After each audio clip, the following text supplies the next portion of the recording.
41 বছরের সৌদি লিগে খেলা রোনালদো কিন্তু সেই রিয়াল মাদ্রিদে খেলা রোনালদো না।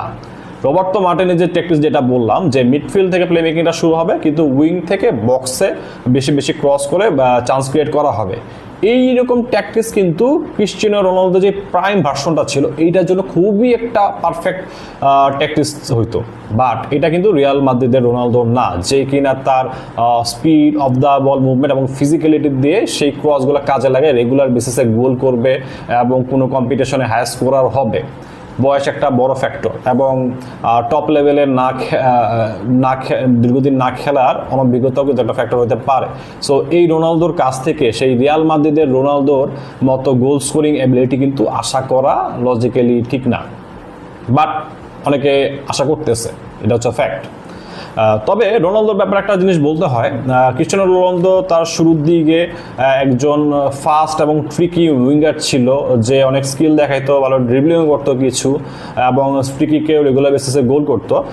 রিয়াল মাদ্রিদের শেষ দিকে এসে সে মূলত একজন গোল স্কোরার হয়ে যায়। সেখানে তার অফ দ্য বল মুভমেন্টটা ছিল সবচেয়ে বেশি ইফেক্টিভ। সে তার অফ দ্য বল মুভমেন্টে কাজে লাগে ডিফেন্ডারদের ফাঁকি দিয়ে কিন্তু স্কোরিং জোনে প্রায় চলে যেত এবং সেখান থেকে কিন্তু ট্যাপিং করে অথবা হেড করে গোল দিত। এখন তার হয়তো বয়স হয়েছে, তার হয়তো আগের গতি অথবা স্কিলটা সে নাই, অথবা ফিজিক্যালিটিও হয়তো তার নাই, বাট তার সেই আগের ব্রেনটা কিন্তু ঠিকই আছে, তার এক্সপিরিয়েন্স কিন্তু ঠিকই আছে যে অফ দ্য বল মুভমেন্টে কখন কই থাকলে সে ইজিলি ট্যাপ ইন করার মতো জায়গায় বল পেয়ে যাবে। সো এই অফ দ্য বল মুভমেন্টটা ক্রিস্টিয়ানো রোনালদোর জন্য একটা বড় অ্যাডভান্টেজ, এটা পর্তুগালের জন্য অ্যাডভান্টেজ হইতে পারে। এবং ক্রিস্টিয়ানো রোনালদো যদি নিজে গোল করার বদলে সে যদি তার টিমমেটদেরকে স্পেস ক্রিয়েট করার জন্য তার অফ দ্য বল মুভমেন্টটা কাজে লাগায়, ইন দ্যাট কেস পর্তুগাল হয়তো বা একটু বেটার পারফরমেন্স করতে পারে।